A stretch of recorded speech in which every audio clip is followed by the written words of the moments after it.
Olá pessoas, tudo bom? Vamos aí para mais um episódio dessas sagas que faz tempo que eu não faço. Como tem muito jogo de Jurassic Park, eu resolvi fazer a saga sobre os filmes. Então, reassisti todos os 6 filmes. Eu reassisti também o Acampamento Jurássico, tinha a nova temporada, mas eu não vou colocar isso aqui. Fica só com uma recomendação para vocês. E eu vou dividir esse vídeo em duas partes. Por quê? Porque eu descobri que o Jurassic Park, o Domínio, que eu, inclusive na minha notação aqui está como Jurassic Park Desgraça, ele precisa de um momento próprio para ele. É muito ruim esse Jurassic Park, é uma das piores coisas que eu já assisti na vida, certo? E não vai caber num vídeo só tudo que eu tenho para falar dele. Então vamos falar dos 5 primeiros filmes aqui e nós vamos falar dele separadamente em outro vídeo.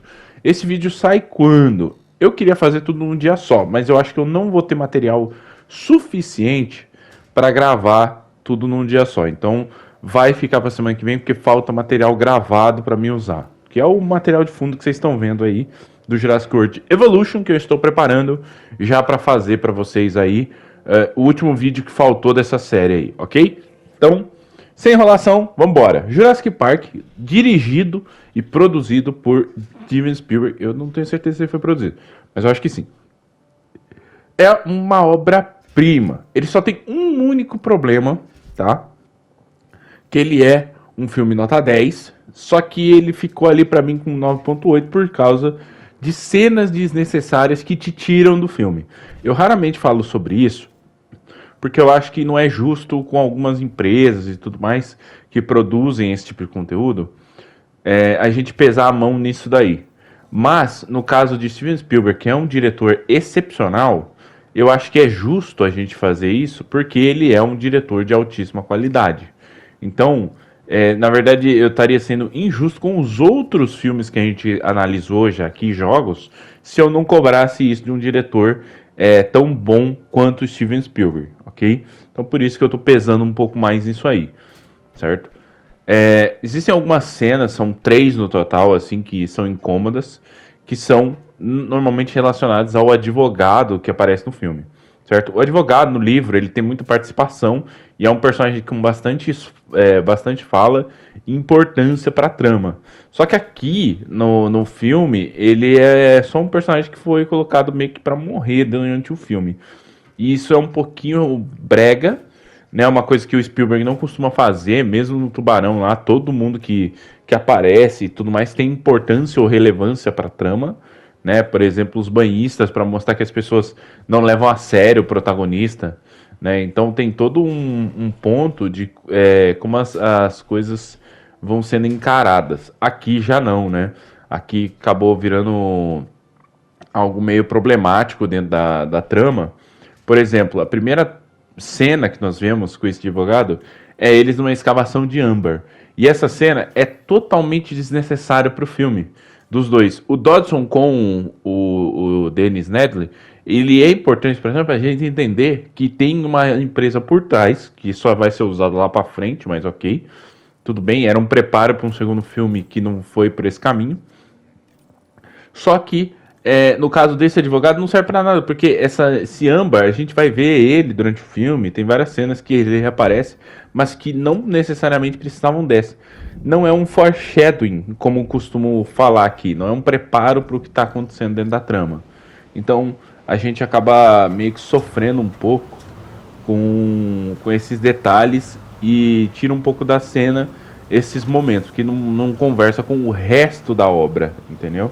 Com o resto do filme.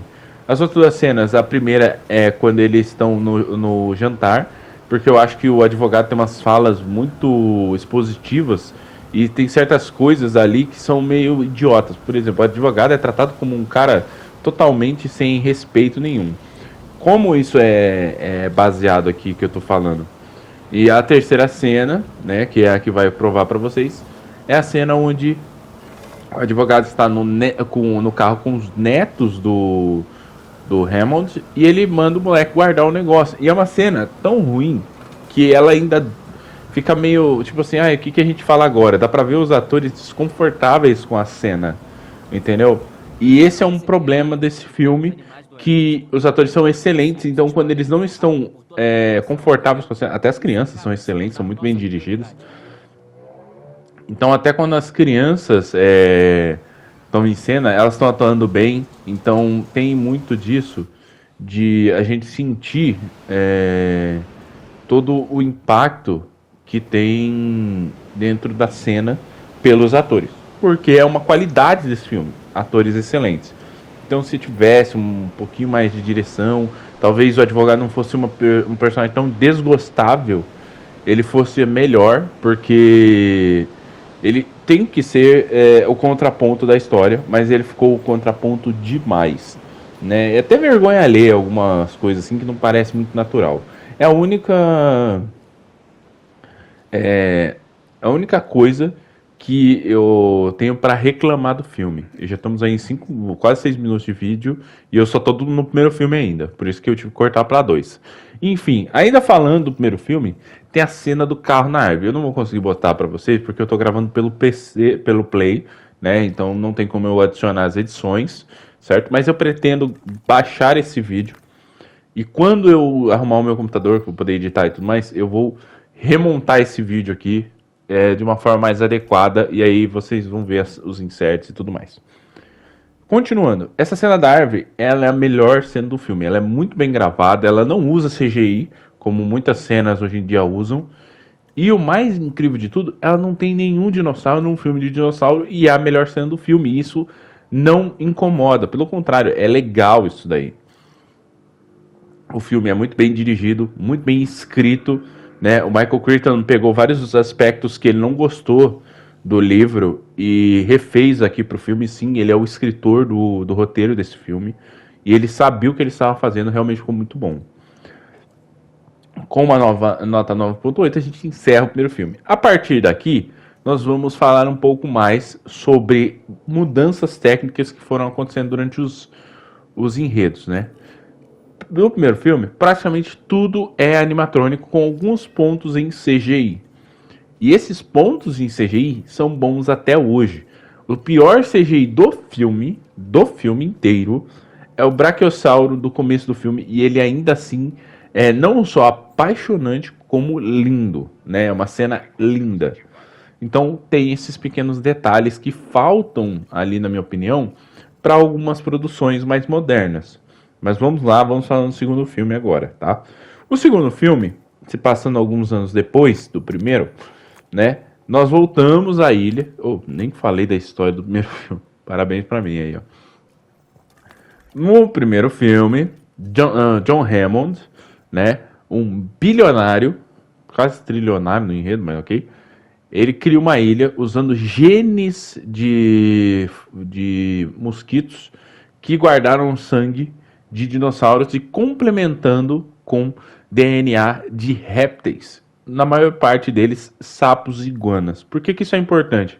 Porque alguns animais podem mudar as suas características físicas. Os répteis têm uma capacidade regenerativa. Isso explica porque os dinossauros têm poucas cicatrizes de um filme para o outro, mesmo sendo o mesmo dinossauro, tá?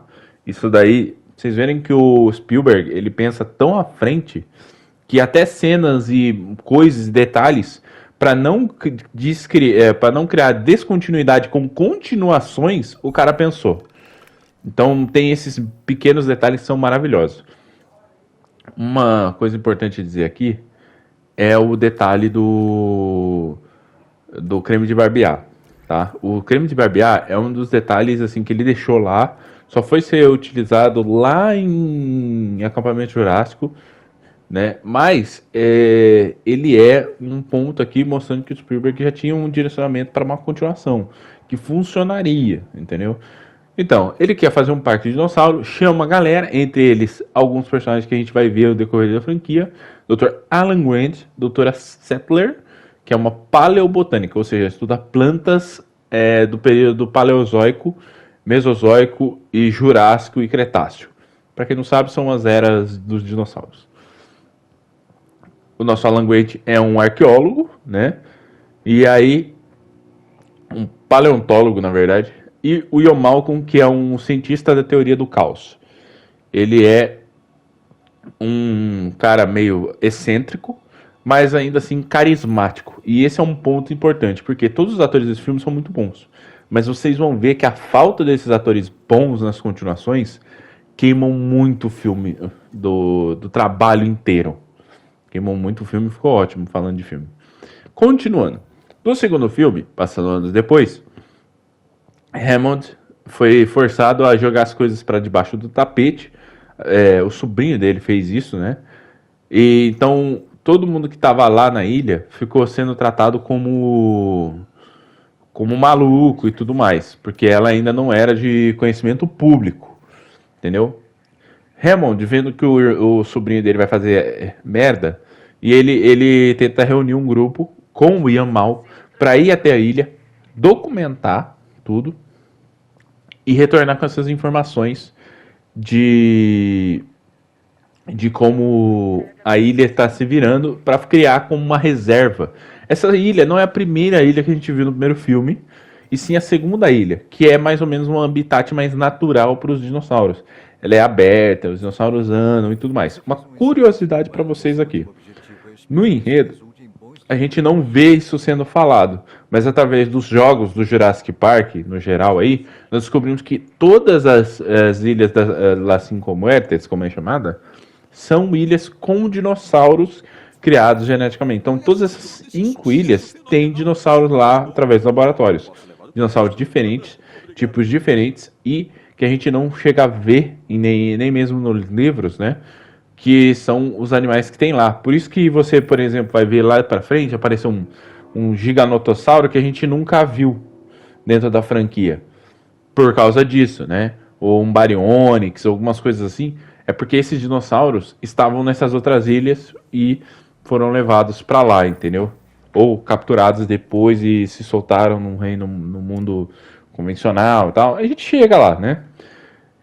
O Malcolm é totalmente contra, até descobrir que a sua namorada, que é um personagem que nunca voltou pra franquia, não sei porquê, não sei se a atriz não quis mais participar da franquia ou se ela parou de atuar, enfim. E aqui nós vemos o ator do Malcolm, que eu esqueci o nome agora, vocês sabem que eu tenho problema de memória miserável. Ele é muito bom, certo? O amigo deles, né, que é o Carequinha, que eu esqueci o nome também. Esse daqui são atores muito bons. A namorada dele é uma atriz muito boa. Agora aparece um personagem que a galera não gosta muito, que é o ativista lá, que ele é do Paz à Terra, Salve a Terra, alguma coisa assim o nome. E o pessoal não gosta muito. Eu não gosto desse filme no questão do roteiro, porque eles vão pra ilha, tem a filha do Malcolm que pra mim, nossa, bane do filme, chato demais, um personagem assim, nossa, detestável no filme. Eles deixam algumas cenas muito escuras, então essas cenas escuras ficaram esquisitas. Ele apela mais pra CGI, mas é pra fazer cenas mais amplas com mais detalhes, mais momentos ali cheios, entendeu? Com mais dinossauros, mais coisas, que seria inviável fazer sem CGI, tá? Mas o CGI não é melhor que o do primeiro, mas ainda assim envelheceu bem, dá pra aguentar o CGI suave. O filme tem alguns detalhezinhos. Muitos personagens são apresentados, mas pouquíssimos são desenvolvidos. Sabe? Se a história fosse um pouquinho diferente, dava para ter feito uma história melhor. E aqui vai surgir um problema, né? Em vez da história ser sobre as pessoas sobrevivendo a dinossauros, ela começa a ser sobre pessoas tentando usar dinossauros para ganhar dinheiro. Isso é um problema. O primeiro filme, ele é um parque, só que o parque dá errado. E a partir daquele momento, dane-se as pessoas que querem ganhar dinheiro de dinossauro. As pessoas só querem sair vivas de lá. E acabou. É esse o plot do primeiro filme. Entendeu? E a partir desse segundo filme, a gente não tem esse plot. Entendeu? A gente não tem esse momento narrativo dentro da história. Ele é meio que perdido por causa dessas coisas. Então, nós temos vários probleminhas dentro da narrativa que não funcionam tão bem quanto poderiam. Então isso daí é um grande momento do filme que estraga. Porque no primeiro todos os personagens, até mesmo o advogado, tem o seu momento de desenvolvimento. Aqui não, aqui é o Ian, é a mulher dele, é o caçador lá, o sobrinho do, do Hammond e sei lá, o careca. Sei lá, porque nem a filha deles é desenvolvida lá no enredo. Tem uma cena dos caras carregando um filhote de tiranossauro que deve pesar uns 200 quilos para mais, porque é o que pesa, por exemplo, um bebê elefante, e ele é muito parecido em questão de massa corporal. Talvez seja um pouco mais leve, mas uma pessoa carregar isso tudo é o Hulk. Né? Para mim, o herói do filme é o careca lá, o amigo deles. Tanto é que a cena dos trailers sendo destruídos lá, eu achei muito assim. Na época você não percebe, mas reassistindo você vai perceber.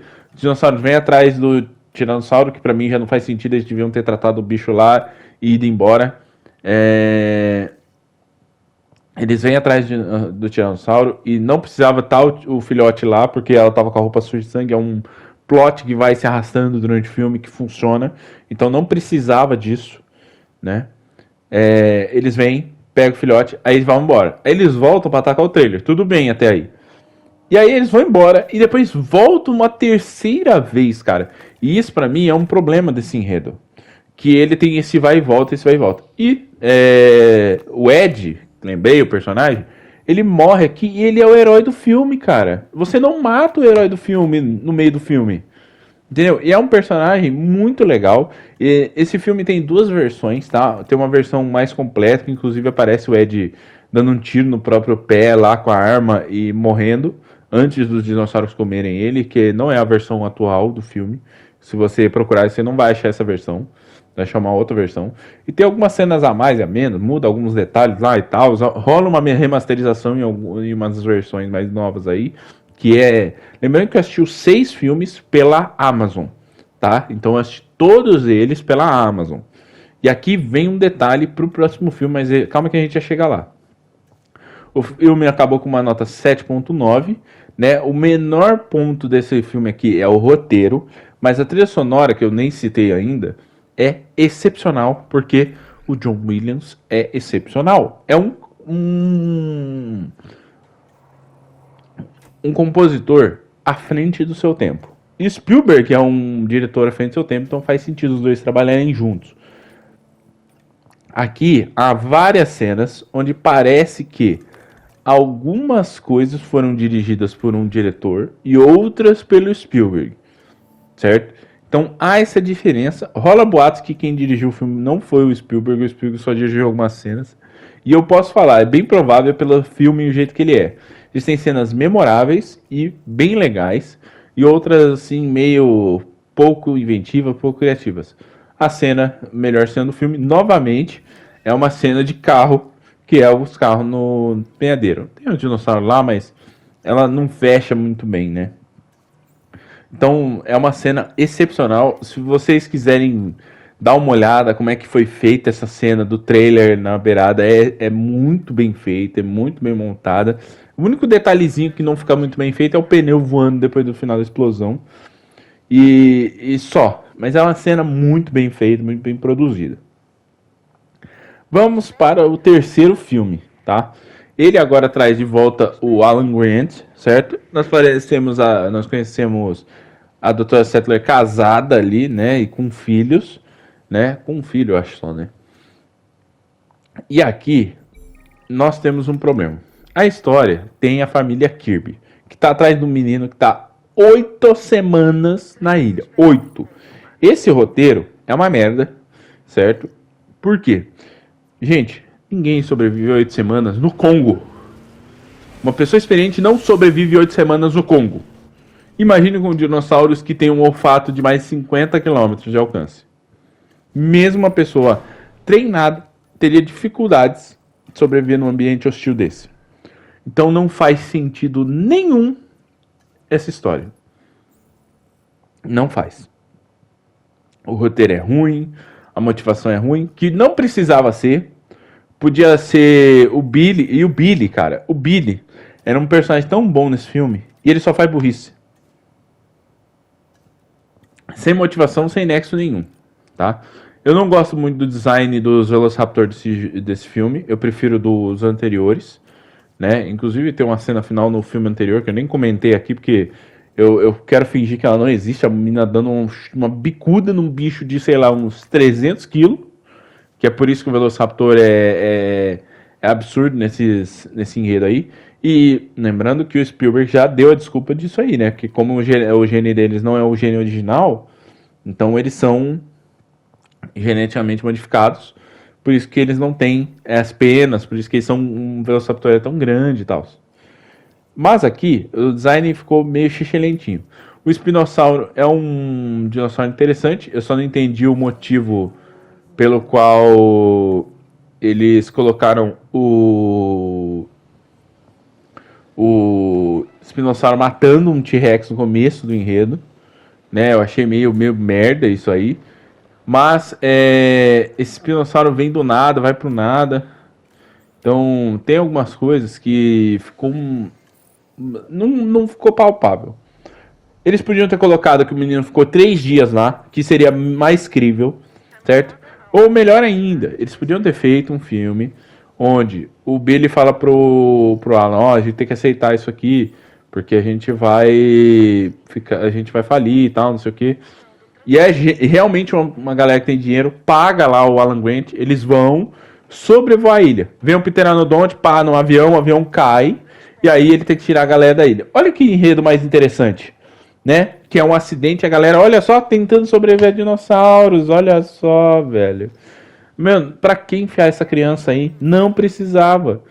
E os atores dos... Nossa, esses atores são horríveis. São horríveis, né? O Alan Grant é o único ator bom do filme. Vários personagens estão lá pra morrer, algo que o Spielberg nunca fez nos 2 outros filmes anteriores. Personagens que estão lá só pra morrer. Não, eles têm um desenvolvimento, tem um momento, tem trabalho. Pra hora que ele morrer, você sentir. Os caras que morrem lá porque o dinossauro tá zanzando e tal, não sei o que lá, eles mal aparecem. Ou não aparecem. Né? Justamente para não tirar o foco de que não é isso que importa. É a sobrevivência dos personagens. E aqui, isso foi esquecido. É um filme ruim, tá? 5.5. E eu achava que não tinha como a série ficar pior do que isso. Sinceramente mesmo. Aí veio Jurassic World Dominion e o Reino Ameaçado. Mas calma que a gente já chega lá, tá? Não tem cenas memoráveis nesse filme aqui, porque a cena do paraceio lá, ela é uma cena bem dirigida? É. Só que é uma cena bem dirigida que não combina com a temática do filme ou o tom do filme. É uma cena que parece deslocada dentro do filme. Então é uma cena que não funciona. Cenas que não funcionam para um filme não deviam estar lá. Então tem isso também. E na versão que eu assisti, a saturação do filme estava estranha, certo? Eu não vou poder mostrar para vocês as imagens, mas enquanto os outros filmes, inclusive os depois, estavam com aquela coloração ok e tudo mais, esse filme em específico, esse terceiro filme, Jurassic Park 3, ele estava com uma saturação esbranquiçada. Então todo mundo estava esbranquiçado, exceto o verde. Era a única coisa que não estava. Lembrando que eu assisti tudo pela Amazon, então eu não configurei imagem, gráfica e tudo mais, nada. Então era o jeito que estava no material original. Então para quem tiver a Amazon, quiser dar uma olhada para confirmar isso aí que eu tô falando, vai lá, dá play no primeiro filme, no segundo e depois vai no terceiro filme para vocês verem. Uma saturação esquisitíssima e sei lá, meu, eu não sei o que aconteceu. Normalmente essas versões nunca chegam no produto final. E eu nunca vi ninguém falando sobre isso. Então pode ser que essa versão da Amazon esteja com problema de saturação. Entendeu? Seja o arquivo que eles colocaram lá pra gente ver. Vamos lá para Jurassic World. Um respiro aí na franquia, né? O roteiro dele é fraquinho, como o do segundo filme. Certo? É um Ctrl-C, Ctrl-V de alguns detalhes. Eu acho que eles descartam nesse filme o parque muito fácil. Mas vamos lá. John Hammond faleceu porque o ator faleceu. O Hammond era para voltar aqui, certo? Como o dono do Jurassic Park mesmo.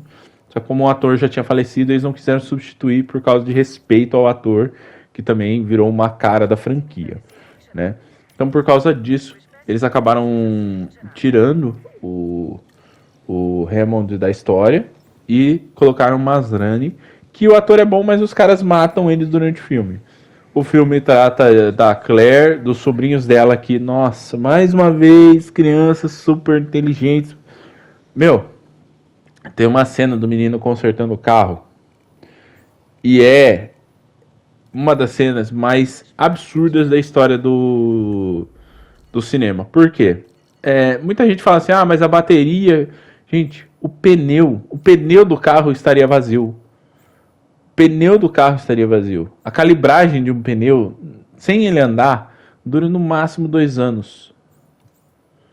No máximo. O negócio está ali há 10. Então só o pneu do carro já não funcionaria. Como isso poderia ter sido resolvido? Eles acharem um carro lá de outro funcionário que, por causa do fuzuê que está acontecendo, foi até lá procurar as crianças, mas virou lanchinho. Simples assim. Ou, melhor ainda, já encontrasse a Claire e o Owen ali, e aí eles levariam os dois para um lugar seguro, e aí o objetivo da história seria derrotar o Indominus Rex. Eles descartam o parque muito rápido nessa trama, nessa franquia. Dava pro parque ser destruído no segundo filme, que a gente vai ver por quê. E aí temos um enredo que não se encaixa. A trilha sonora reutiliza os temas antigos. Várias cenas são jogadas. Meu, tem assistente da Claire que alguém na produção odiava essa mulher. Porque o jeito que esse personagem morre é desnecessariamente agressivo, né? Nós temos vários detalhes que seriam interessantes, como os Velociraptor junto com o Owen ali e tudo mais, que é algo que vai ser desenvolvido nos filmes de um jeito porco, mas vai ser desenvolvido no futuro. E aí, nós não temos nada palpável dentro da história. A história é sem graça, sem sal. Os atores, apesar de alguns serem bons, a maioria é ruim, né? Tem momentos que a história não anda, simplesmente não anda, não vai para frente. E existem vários momentos do enredo que você fica se questionando, por que fizeram isso? Ele não é ruim, tá? Dá pra você assistir ali e tal. O Mosasauro é legal, é um dinossauro muito bom dentro da franquia. Eu queria ver o Plesiosauro também, mas né, não tem. Tem várias cenas meio estranhas. A Indominus Rex é o super predador supremo da inteligência absurda, o que irrita, né? Esse híbrido é sem graça. Seria muito mais legal se o vilão desse filme, que não precisava ter, porque o vilão é o Hawkins do filme, não é a Indominus, é o Hawkins. E ele existe no filme, ele tem umas cenas lá, o ator é bom, porque é o ator do Law and Order, né? É um ator muito bom. E aí ele não vai para lugar nenhum esse enredo. E esse enredo começa no nada e vai pro nada. A única diferença do início pro final é que o parque não existe mais. E vamos aí ao Jurassic World 2. Tá? Que esse daqui já começa a capengar. Ele não é pior que o 3? Não é pior que o 3, mas a gente vai falar uns detalhezinhos dele aí. Para finalizar, né, com esse Jurassic World 2 Reino Ameaçado, né, ele tem um problema. O filme anterior já usava CGI demais, CGI pra caramba mesmo, o que incomodava. Largou mão dos bonecão. Até o terceiro filme, nós tínhamos os animatrônicos, tanto é que a cena do Tiranossauro com o Espinossauro é tão bem feita, porque realmente são dois animatrônicos gigantes que saem no soco ali, né? Então, tem isso daí, né? E aí, a história começa com a ilha indo pro saco por causa de um vulcão que vai destruir ali o negócio. Coisas importantes a se dizer aqui, tá? Por quê? Por que colocaram uma filha clone nesse enredo? Não tem necessidade. Horizon 2, que é um jogo que eu já reclamei aqui no canal, é um jogo que tem um problema por causa dessa porcaria, dessa história de clone. Clone não é motivação boa para enredo. Homem-Aranha, Saga dos Clones, é odiada até hoje, certo? Uma das piores coisas já feitas em X-Men foi a clone da Jean Grey, né? A Madeline Pryor, porque complicou o enredo de um jeito idiota, certo? Então, nada que vem de clone costuma ser bom. Eu acho que tirando a novela O Clone, que é a única coisa de clone que eu acho que funciona. Fora isso, não tem nada que a gente tenha consumido que funcione bem, sabe? A Ilha é um filme mediano, para não dizer medíocre, né? Porque senão as pessoas se ofendem. O Projeto Gemini é outro filme que tinha potencial, mas esse negócio de clone não funciona, então um CGI horrível. Então, meu, pra quê? Pra quê? O CGI é horrível desse filme aqui, tá? É todo mundo bonecão de plástico. Horrível, horrível mesmo. Bem chechelentinho. Tem esse plot necessário. Só que o filme começa muito bem, com cenas na ilha, muito bem feitas, bem dirigidas. Tem um plot aqui, um plot ali que só por Deus, irmão. Mas fora isso, é bem feito. Então é legal esse começo e tudo mais. Aí acabou esse começo, acabou o filme. Eles vão lá pra mansão Lockwood, sei lá pra quê. Um monte de coisa acontece que não interessa. Temos um novo híbrido tirado da bunda e que ele é bem elaborado, mas ele não funciona para este filme. Aqui, neste momento, é que era para entrar em Dominus Rex. Neste momento agora. E não antes. Não no primeiro filme. O primeiro filme podia ser um Gigantossauro. Sabe? Para ter o fechamento no terceiro filme. Mas não, eles colocaram em Dominus, que é uma coisa sem sal. Porque é um bicho inteligente, acabou. Então, há esses problemas. Coisa assim. E é um filme que me deu sono, cara. Sono. Eu tava com sono assistindo esse filme. Esse filme é tão chato que me deu sono. Então, aí está o primeiro grande problema aí dessa nova trilogia. Os filmes no geral, não parecem ser filmes inventivos, sabe? Que conversam com o espectador. Muita gente não sabe disso, mas quando você produz um filme, fabrica um filme e tudo mais, você precisa que ele se conecte com o espectador. Então o espectador tem que sentir medo, tem que sentir pena, tem que se apaixonar dentro do filme. Então, isso daí é o que não acontece nesse filme. Você não se importa com ninguém, você não se apaixona por ninguém. Se o homem morresse nesse filme, não fazia falta nenhuma. Nenhuma. O que é ruim, porque é um personagem que eu gostei. Eu achei ele um bom substituto para Alan Grant. E o Alan Grant podia ter vindo lá no primeiro filme junto com o Ian Malcolm, né?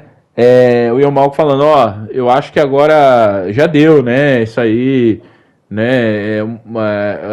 Não é porque deu certo agora que vai funcionar para sempre e tal. Sabe, ter esse diálogo, o Alan Grant sendo mentor pro Owen, para que a gente pudesse ver o Alan Grant saindo da série por cima. E aí não foi isso que aconteceu. Nós vamos ver no próximo vídeo com o próximo filme, que tem a nota 2.3, tá? Reino Ameaçado tem a nota 5.9. O pior de todos até então, até o quinto filme, era o 3 com 5.5.